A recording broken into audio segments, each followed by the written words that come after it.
I want to introduce you to micro-frontends. In this fact, with module federation.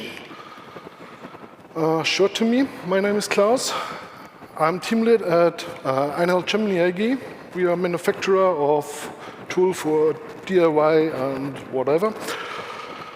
I'm father of one daughter and 5 cats, if this is important here. So, let me introduce you to micro-frontends. What are micro-frontends? We can build funny things with micro-frontends. But we want to solve a problem. What is our problem? We want good, stable, maintainable apps, and this is a hard-reach goal. It gets even harder if there are many front-end teams working on one application. So, another big topic, reusability. We don't want to reinvent the wheel over and over again. So we found one solution, and these are micro-frontends. In backend development, we already know this problem. We already solved this problem with distributed services. These are small-sized, specialized applications and they are here for doing one job. They are easy to maintain and easy to add features. Now, let's put this idea into micro-frontends. We split up our monolithic front-end and put it into small services. Before we start, let's take a little look at the history of micro-frontends. Where appeared this term? It first was 2011, where the microservices themselves premiered an event for software architects.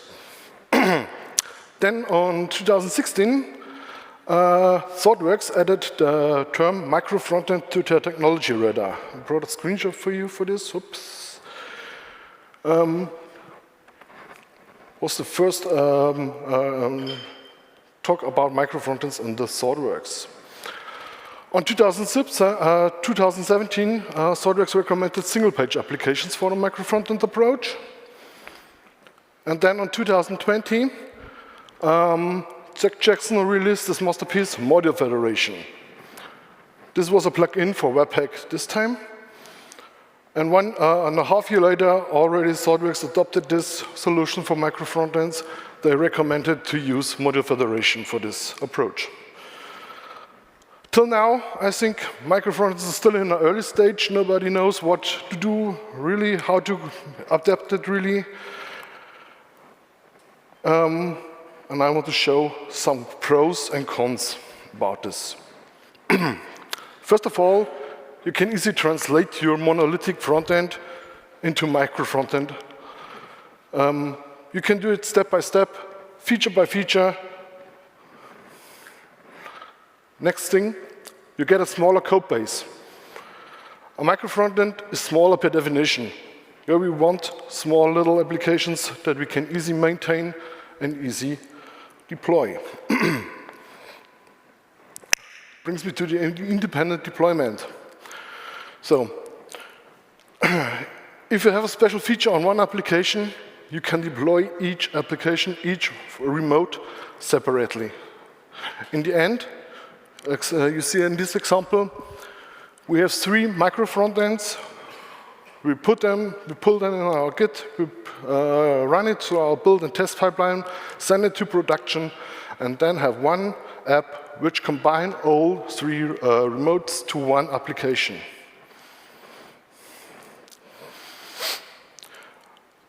We can handle this with different teams.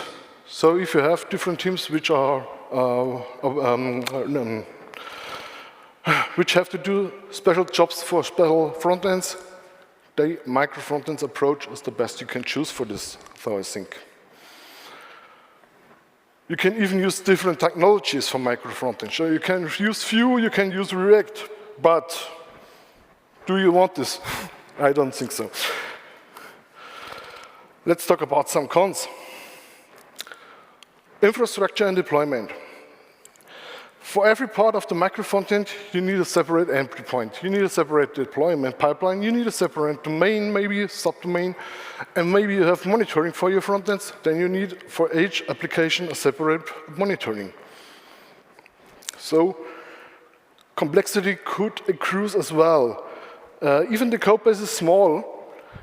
You can have the if you have some special dependency sharing or translation sharing or routing in your applications, then the complexity can increase.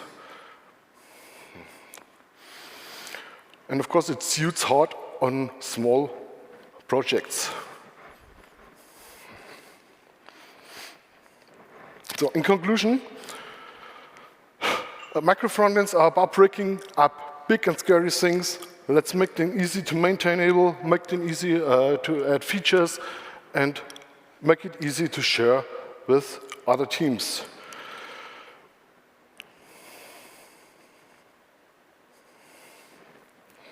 So let's talk about micro-frontend architecture with Vue and Vite.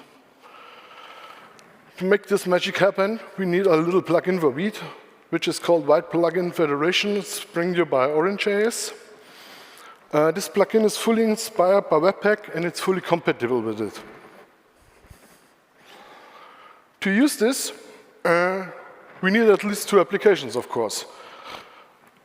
One application of this acts as a wrapper application. It's the host application, and the other application acts as a remote. I brought you a little scheme. How does this build up? So we build up our applications out of multiple single-page applications. In red, we see we have our wrapper application, which collects all remotes. In green, we have our sidebar, which could be one remote. In blue, we have our main applications, which is hosted on the host. And this main applications itself use another application as a remote for here this fancy app header. So, how to set up your project? Let's get started with the vite-module-federation plugin. It's just a few lines of code, I think. Okay, let's get started. You open up your existing Vue project, or you create your new one, and you install the dependency, the vite-plugin-federation as well. Then let's take a look about in the Vite config. Here we import the plugin. In the plugin section of the define config, we configure the federation and give some special configurations like the name, file name, exposes, shared. In the host application, we do the same. Only difference is we have here no exposes, we define here our remotes.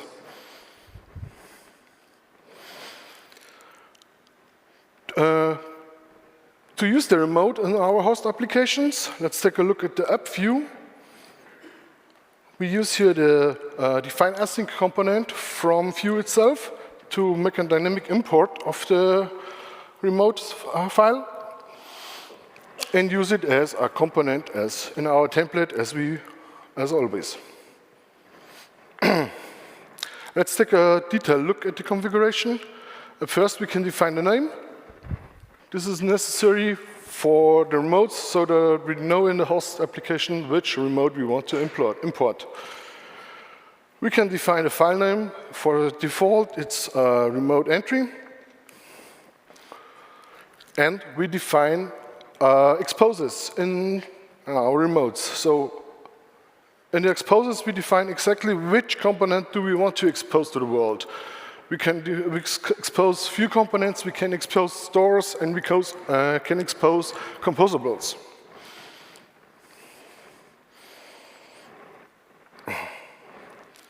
On the other hand, we have our remotes. This is used on the host, but we can use it in the remotes as well. So a remote can have another remote, but usually you use the remote in the host. In the remotes, you define your list of components which you want to use. And the next big thing are shared. You can share dependencies between host and remote applications. So it means in your host application, you have your Vue dependency. You want to make this available to all your remote applications, it's no problem. But there is some special thing here. So I have a little more details for the shared configuration. You can define a version. This is only available on the host side. Usually, the host application tries to figure out the version you use out of your package JSON. You only need this to configure if this method is not working for you. On the other hand, for the remote side, you can configure a required version of your dependency. Means if your remote requires a strict version of a dependency, you can define it here. If the host can deliver this version, then it will be used. If it's not available, then the remote tries to build up his own dependency or load his own chunk file. Brings me to the last one, is the generate flag. This is also available only for remotes. You can decide, do you want to create a chunk file for your dependency or not? The host will always create a chunk file for the dependencies. Let's show you some examples how we use it. Because by us, micro-frontends are everywhere. I brought you two examples where you use micro-frontends. We use it for two different kinds of apps. We use it for a special form for our websites, and we use it for our business applications. Good to know is we have around about 40 websites in different languages, and as well we have a lot of business applications that we use in-house for production planning, service, and so on. So let me start with introduction of our web formula. Here I want to show you our customer complaint. This formula is for our end customers if they have a warranty problem with our machines. In this form, I use in end 8 individual applications. One, the host. In the host application, I collect all remotes and put in, and this is the application that will be put on the website. Let's take a look at the config here. You see we use here a function config because we do some configuration stuff before we return the define config. Here we define our name, that's the custom complaint form in this case. We define our remotes, which are used from this host, and we define the dependencies which are shared from the host. So this dependencies delivers the host delivers to the remotes. The usage in the app view, we do a dynamic import. We're using the define async component. We import the different modules that we need. And in the end, in the template, we use this as a normal view components. We can define here props, we can define here emits, and use this as usually. Let's take a look at the remotes. Each remotes provide one part of the form. So I've brought you one example here. This is our article search. With our article search, we are able to identify a special article about from its serial number or its article number. So the user can enter his serial number, and then he get the example, maybe a drill, and can give this to the next step. Let's take a look at the config for those article search. As same, we use a function as configuration here. And on the return, we return the define config. Here in this case, we have the name article search, of course. In this remote, we use another remote. So we have a chained micro-frontend architecture here, because in this case, we use a special service, which I come later to it. I will explain you this in detail, what we do here. This article search itself exposed 3 functionalities. The first is an i18n service, which provides us the language files for the host application. The next thing is the article search component as well, itself. And also we expose the store. We use a Pinia store here, and you can also expose this and to use it in a host application. And we also define here these shared components which are loaded from the host application. In the end, we get our final application. One part of the application is a little contact form where we collect contact data from the customer. The next thing is the article search, which I showed you before.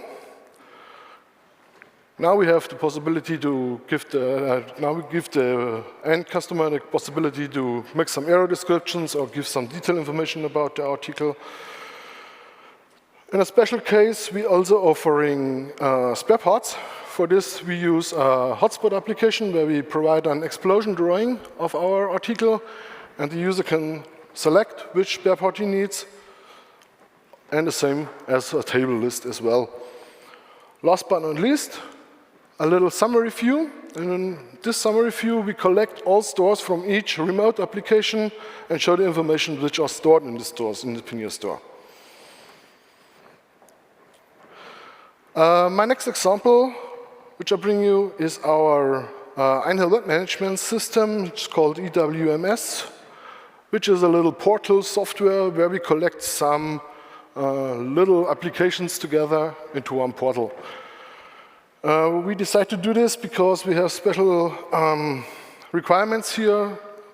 Every user should not be able to get in separate applications, so we can make here a specialized role management. Let me show you the structure here. So you see we have here, each button is a separate app. We have our sidebar, which is a separate app, a remote application, and our top bar, and whatever. And in red, the corner around, is our EWMS main wrapper, which collects all remotes into one application. An example, let's take a look at our shop locator. This shop locator provides us the information for our distribution services. So let's say we have here, you're here in Bonn, I want to buy an Einhell article. I go to the website, go on a shop locator, and I find a shop where I can buy something. So this is configured here. We can add all information for the shop we need. Another part of this portal for this EWMS is the AWMS, which is an article web management system which allows us to manage our articles, what we have, to all our subsidiaries. What challenges do we want to solve with this approach? One is we want to extend these applications over the time. So there will be more and more remote applications here. The next challenge is it could be that some applications which are used here have its own routings. Problem is you can only have one instance of a router. So how we solve this, I will show you. Same is for the translation files. As next, we need a store where we share all our authentication data to get the user roles and everything else.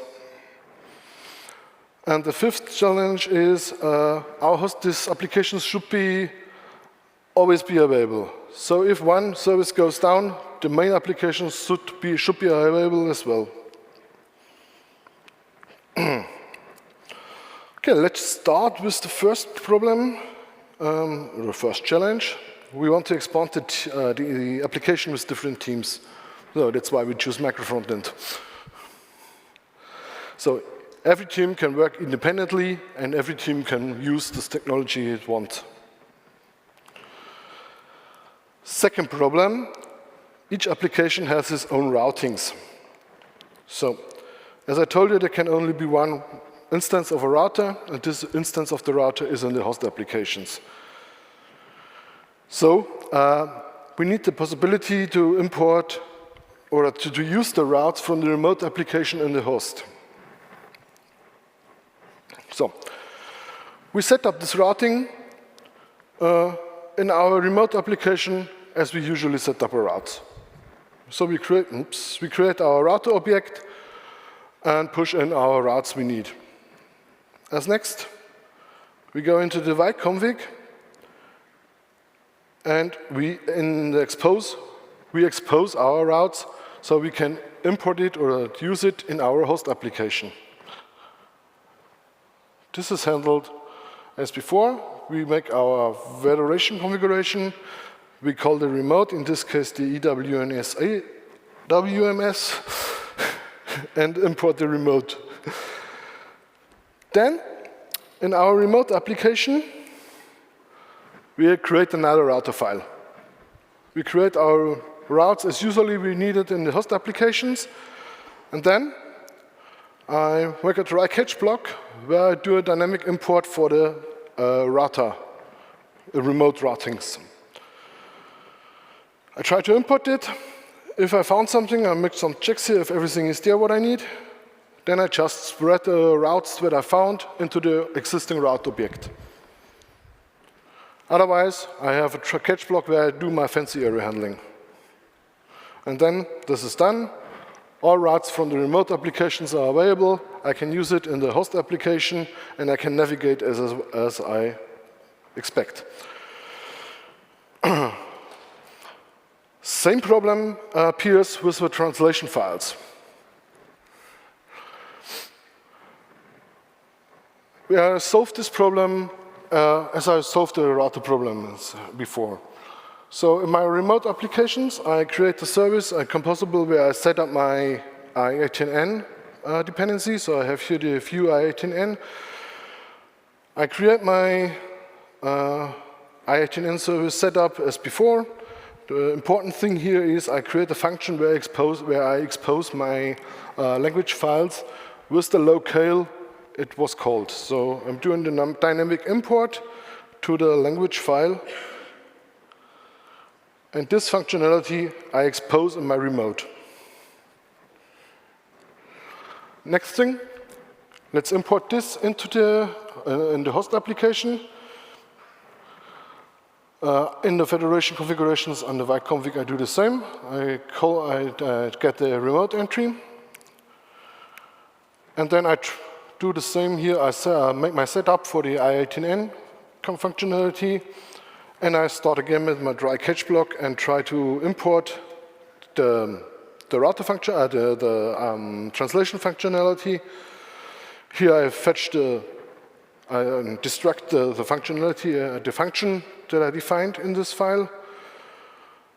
I call this function with the locale which was requested, and then I spread it into the message object. And on the end, I call my create I18N functionality, give all options, and provide the final message object. So all translations are available now in the host application. And so this is also done. So the next thing, we need a store to sharing authentication data and much more. So here we come with a solution which I call the EMF service. It's the Einhell Micro-Frontend service. This helps us with 3 special functionalities. First one, it's provide a global pinner store. In this global pinner store, I store all user data, user roles, and whatever you need. The next thing is an authentication service. For authentication, we're using keyclocks. So we have here a special service which applies the keyclock.js here. And the third functionality is an Axios service. In this Axios call, in this service, we create an interceptor where the interceptor where the token automatically will be refreshed and applied to all Axios calls automatically. So let's take a look at the global store. As I told you, it's just for the storing the user data. Authentication service handles all functionality we need for login, for logout, role management, token management. It's implementing the keycloak.js and provide all functionality that we used in our remotes and host applications. Last but not least, the Axios service. So we use for all API calls, we use Axios because of the possibility to create an interceptor. With this interceptor here, we are able to create an separate Axios call, which defines us a functionality to automatically refresh the token via the keycloak functionalities. And this token will be applied on each API call I make automatically, so I have to not set token over and over again for each call. Just a little look at the config here. We have the same here as the name is the EMF service, as I know, and it exposed the global store, the keycloak service, and the Axios service. So,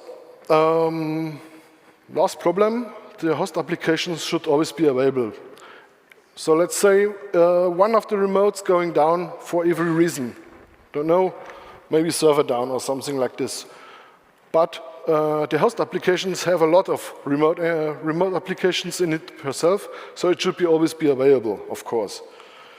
So for this, I added a check here. I check the routes.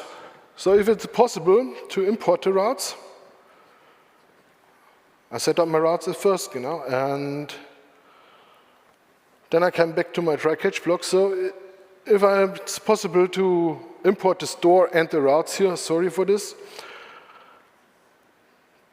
then I try to push it in, and otherwise I do error handling. So my application is not available. I will blend this out of the overview.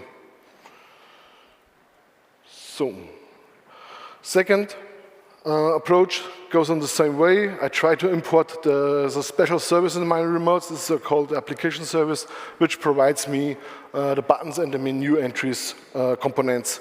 So if this is available, I try to load this. If this is available, then I can show it. Otherwise, the application will be blocked out or blended out of the overview. And that's all. That's how we use micro-frontends. I thank you for listening. I hope you get something out of it. Thank you very much.